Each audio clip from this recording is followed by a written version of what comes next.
So once you find a self-storage deal, my coaching is jump into deal mode. Let's talk about what deal mode is. My name's Mark Helm, and I'm the author of Creating Wealth Through Self-Storage, and I'm the creator of the Quick Start Academy. And what I do is I support the small investor who wants to get in the self-storage business or who wants to grow their self-storage business, strategically do so in a way that creates true wealth and a fulfilling career. And there's lots of training, both in-depth paid-for training and some free training at quickstartacademy.com or creatingwealththroughselfstorage.com. And let's say you find a deal. So you've got one that looks like it could work. Now what? Well, my coaching is jump into deal mode. And in deal mode, rather than talk about the exact sequence of events, let's talk about the spaces you have to move through, or at least we move through when we're looking seriously or think we are at a facility to purchase. You know, we all know a lot of storage has hit the market over the past few years, and what's available is very, very expensive. So as we're looking at doing value add plays, which is my coaching, conversions or expansions or something like that, it's very important to make sure you've got all your bases covered. There are still a lot of deals out there, but you've got to be very strategic. We look at a lot of deals before we find one that checks all the boxes for us. So what is the first step? Well, the first step is analysis, preliminary analysis. And there's two things to evaluate very quickly. One is the submarket, and one is the facility itself. So let's talk about those. Let's talk about the submarket. In the old days, it was real simple how I did it. I would go to the neighboring facilities. I would see how leased up they appeared. I would see what their pricing was. I would see if they offered me discounts or not. If it was a strong competitor, I very often would rent a unit there and walk around and look at the locks and count them and come up with an occupancy rate. And if the neighboring facilities look full and I didn't see a lot of discounting going on, that told me it was a healthy submarket. Of course, I would always back it up with a feasibility report, but that was my preliminary analysis. I don't do that anymore. I go a little more in depth. So let's talk about some ways that you can do a preliminary market analysis. Let's first talk about doing it yourself. Well, the first thing to do is to get what is the population in your market area. In our facilities, overall, our average market area is about 3.2 to 3.5 miles. Now, some facilities have it further. Some facilities in real dense, heavily populated areas may be smaller. But generally, 3, 4, maybe even up to 5 miles might be a typical market area. So what you want to do is get what is the population.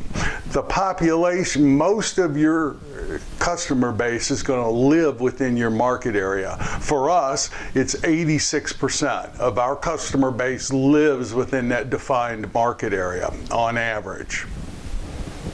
So very often the demographics are in the marketing report, and you can go to the marketing report and see what the population is. If not, get the population. There are demographic suppliers that you can subscribe to or maybe do a one-time purchase, but you've got to know what the population is in your market area. And then the next thing you need to know to do a preliminary market analysis is how much storage is there in that market area. So very often the offering memorandums have who your competitors are. Double check and make sure they didn't leave any out. Go on Google and Google storage and put in a zip code or put in an address and then go out from it. But very often, most marketing packages today have who the competition is and very often have their size.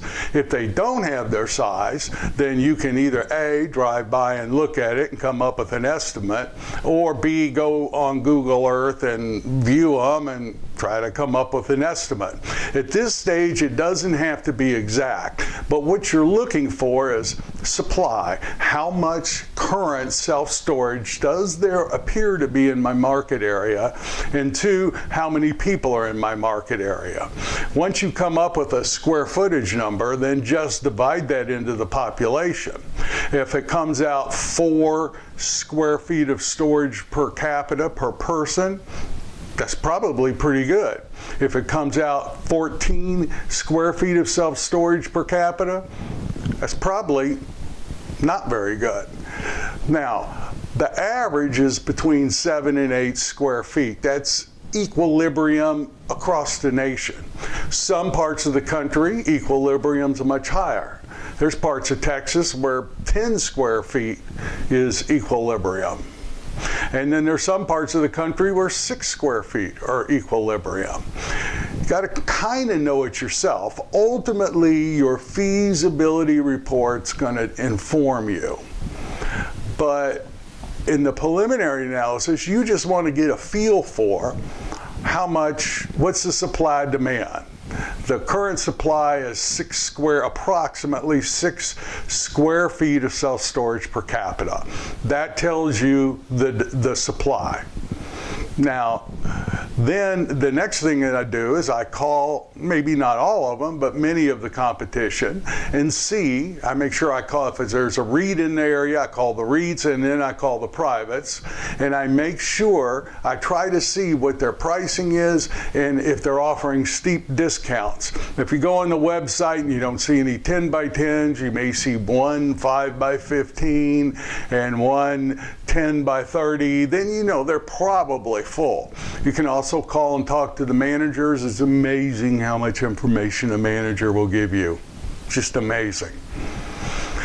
And that's how you do a preliminary report. If you want to get more exact, you can subscribe to some relatively expensive subscription services where you put a facility address in or a facility name and they'll tell you, Yardi Matrix, for example. And then there's a few others where you can buy reports for the market area. But that's how you do. You want to make sure that you're not wasting your time on a clearly overbuilt market. In episode 227 on creating wealth through selfstorage.com, the blog training section, I go into a lot of detail on how to actually do the math to come up with your supply number. Then the next thing you want to do is analyze the facilities. Now, do a preliminary analysis on the facilities. Now, I'm not going to go into detail in this episode on how to do it because I've done it so many times, and I actually have recently done a very in-depth free training on how to analyze expansions and conversions. There'll be a link in episode 227 to those tutorials. And if you're watching this on YouTube, I'll put the link in the comment section below. But you want to do a preliminary analysis of the facility. Now, at this stage, this assumes that you have your business plan or your business strategy laid out and you know what the facility needs to do. So let's say you've got 6 square feet per capita in your market area, it looks like to you. That would be a green light for me in most cases. I'd be careful. I make sure I would get a much more detailed report at some point, but I would probably proceed on, and then I would do my preliminary analysis. And I would want to analyze what's there, if it's an existing facility, or analyze what the facility will be worth in a conversion when I lease it up and get it stabilized. And if you know what your business strategy is, you know what numbers you have to hit. So for example, in our old business model, I had to get an average of 11 to 12% cash on cash return years 1 through 5. Mostly I never got it year 1 and 2, but I had to make sure by the end of year 5 I could refinance it, get all of the initial down payment back, plus any unpaid preferred return of between 11 and 12% that there was. Now, when I analyzed the deals, if I could get it or was close, then that deal would go in one pile. Then that's the pile of possibilities. If there was no way, or I had to discount the price 25, 30, 50% to get to my business strategy, would go in the next pile. Not going to work. So if you want details on how we do the analysis and how I suggest you look for the value add plays, click and watch the how to analyze videos that are included in this episode. So that's phase 1 of deal mode, the analysis portion.